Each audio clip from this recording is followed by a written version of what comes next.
आज की क्लास में हम बात करेंगे संयुक्त राष्ट्र संघ की। संयुक्त राष्ट्र संघ ये यूनाइटेड नेशन ऑर्गेनाइजेशन की। तो संयुक्त राष्ट्र या यूनाइटेड नेशन का नाम अमेरिका के तत्कालीन राष्ट्रपति फ्रैंकलिन डी रूजवेल्ट के द्वारा दिया गया था। तो संयुक्त राष्ट्र नाम किसके द्वारा दिया गया था?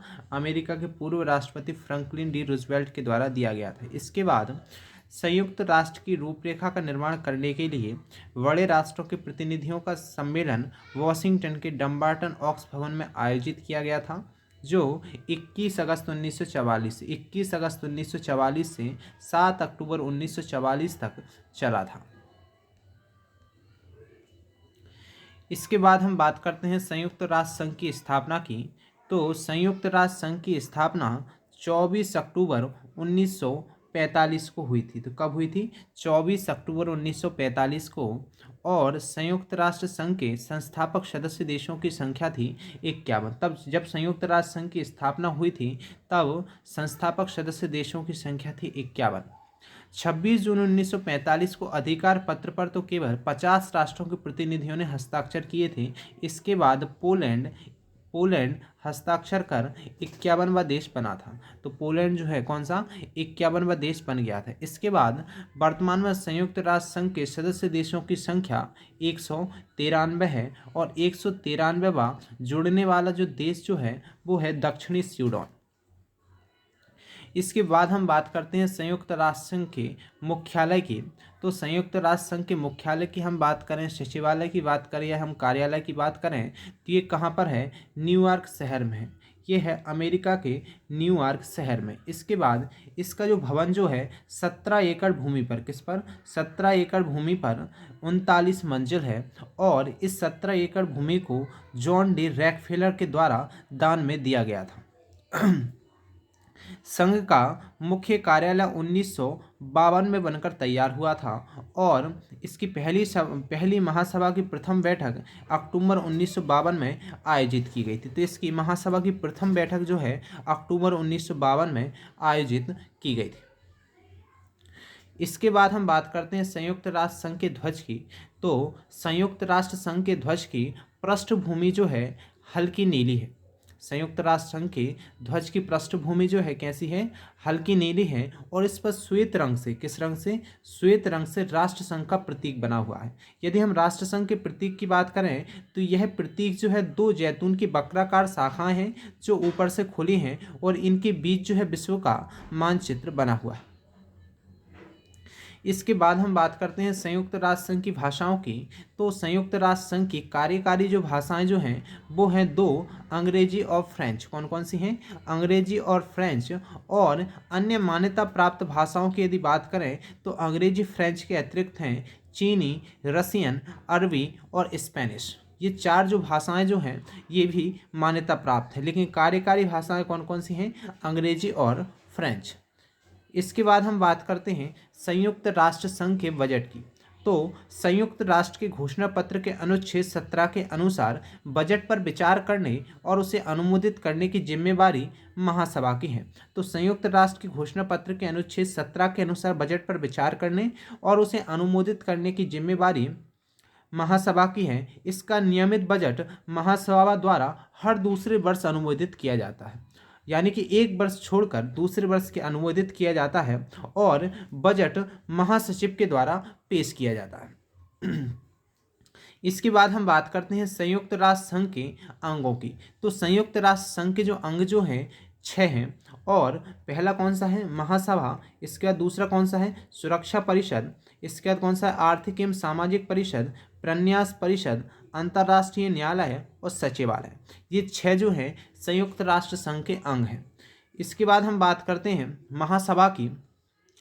इसमें सभी सदस्य देशों के प्रतिनिधि सम्मिलित हो सकते हैं, यानी कि जैसे संयुक्त राष्ट्र संघ के अंतर्गत 193 देश आते हैं तो ये सभी देशों के प्रतिनिधि इसमें सम्मिलित हो सकते हैं। इसीलिए इसे विश्व का लघु संसद कहा जाता है।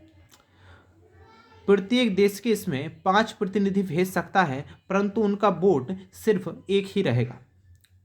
महत्वपूर्ण प्रश्नों जैसे शांति, सुरक्षा से जुड़े मुद्दे, नए सदस्यों को प्रवेश और बजट निर्णय के लिए महासभा का 2/3 बहुमत की आवश्यक होती है। इसके बाद महासभा का नियमित सत्र हर साल सितंबर माह के तीसरे मंगलवार से शुरू होकर दिसंबर के मध्य तक चलता है। प्रत्येक नियमित सत्र की शुरुआत पर महासभा एक नए अध्यक्ष, 21 उपाध्यक्ष और महासभा की 7 प्रमुख समितियों के अध्यक्षों का चुनाव करती है। नियमित सत्र के अलावा महासभा की सुरक्षा परिषद के आग्रह पर विशेष सत्र भी आयोजित किया जा सकता है।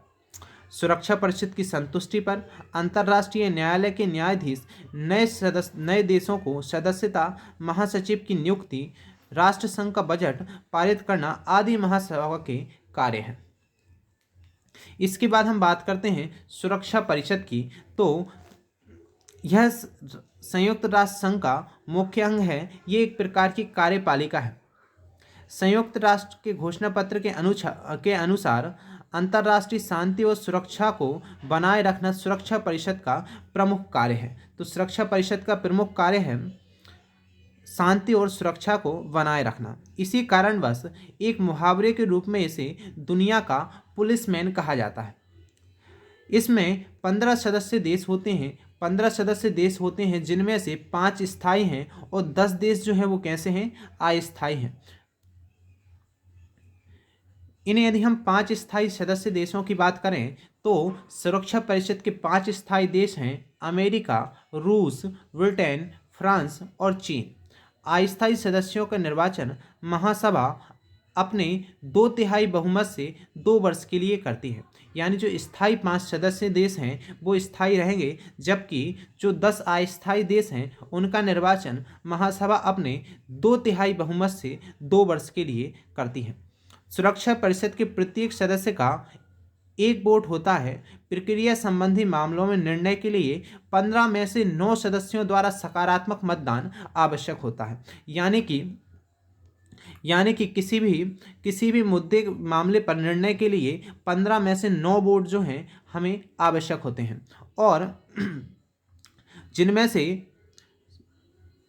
से 5 स्थायी सदस्य देशों का सकारात्मक मत इसके लिए आवश्यक है। यानी 15 में से 9 वोट आवश्यक हैं और जिनमें से स्थायी सदस्यों के 5 वोट जो हैं वो भी सकारात्मक होना आवश्यक है। इसके बाद 5 स्थायी सदस्य देशों की सहमति को महान शक्तियों की आम सहमति या वीटो शक्ति के रूप में जाना जाता है। यदि कोई स्थायी सदस्य किसी निर्णय से सहमत नहीं है तो वह अपने नकारात्मक मतदान करके अपने वीटो का अधिकार का उपयोग कर सकता है। इस दशा में 15 में से 14 सदस्य देशों के समर्थन के बावजूद भी प्रस्ताव स्वीकार नहीं किया जाएगा। यदि कोई स्थायी सदस्य किसी निर्णय का समर्थन नहीं करता और उस निर्णय को रोकना भी नहीं चाहता तो वह मतदान की प्रक्रिया के दौरान अनुपस्थित रह सकता है।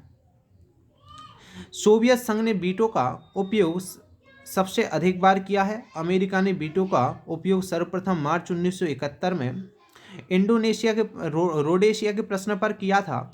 चीन ने सर्वप्रथम वीटो का उपयोग अगस्त 1972 में बांग्लादेश के विश्व संस्था में प्रवेश के प्रश्न पर किया था। इसके बाद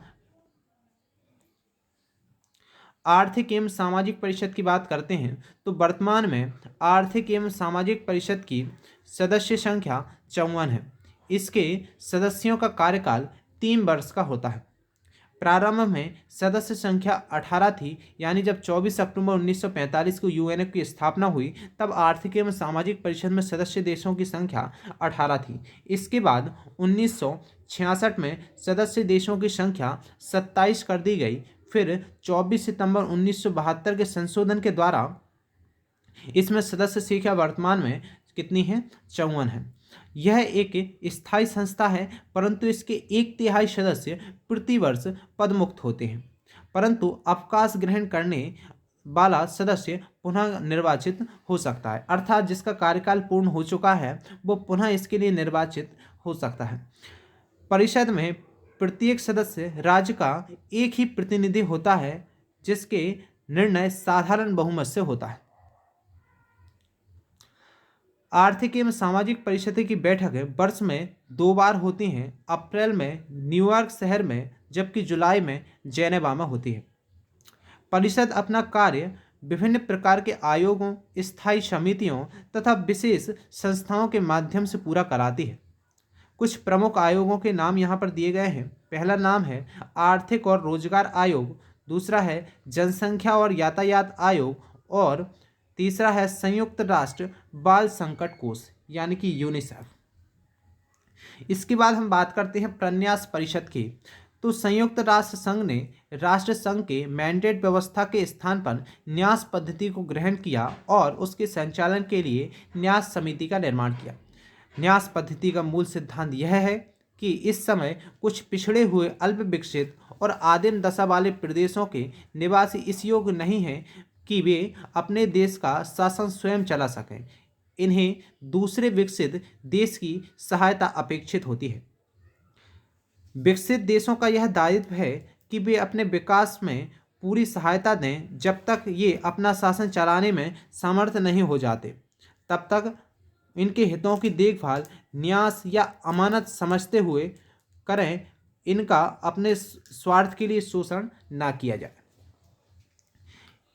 जिन राष्ट्रों को न्यास का भार सौंपा गया है, ऐसे राज्य हैं ऑस्ट्रेलिया, न्यूजीलैंड, अमेरिका और ब्रिटेन। ये 4 राष्ट्र ऐसे हैं जिन्हें न्यास का भार सौंपा गया है।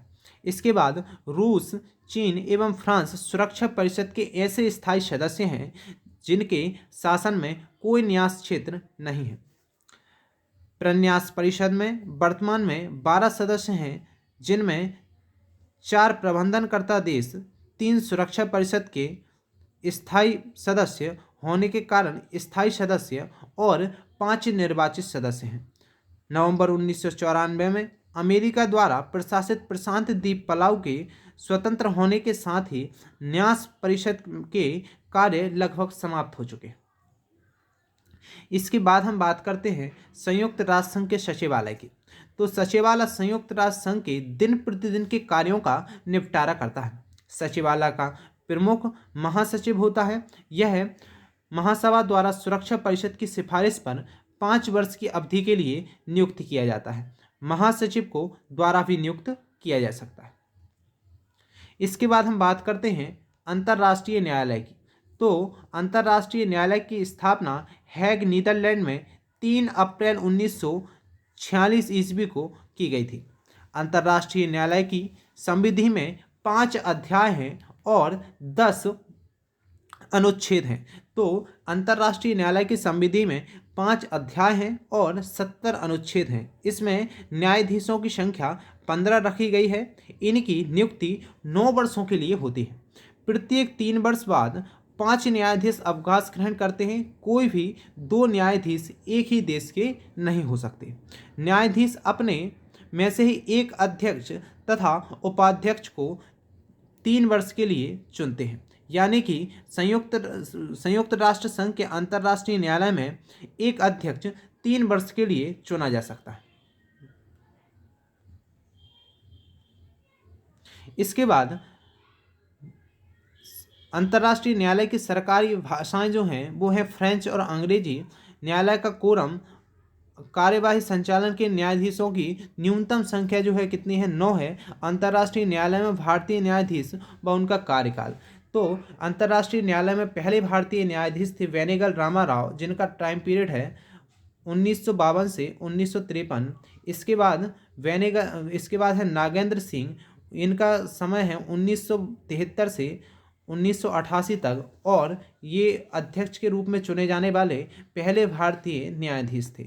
इसके बाद है रघुनंदन पाठक, इनका समय है 1989 से 91 तक। इसके बाद है दलवीर भंडारी, जिनका कार्यकाल है 2012 से अभी तक।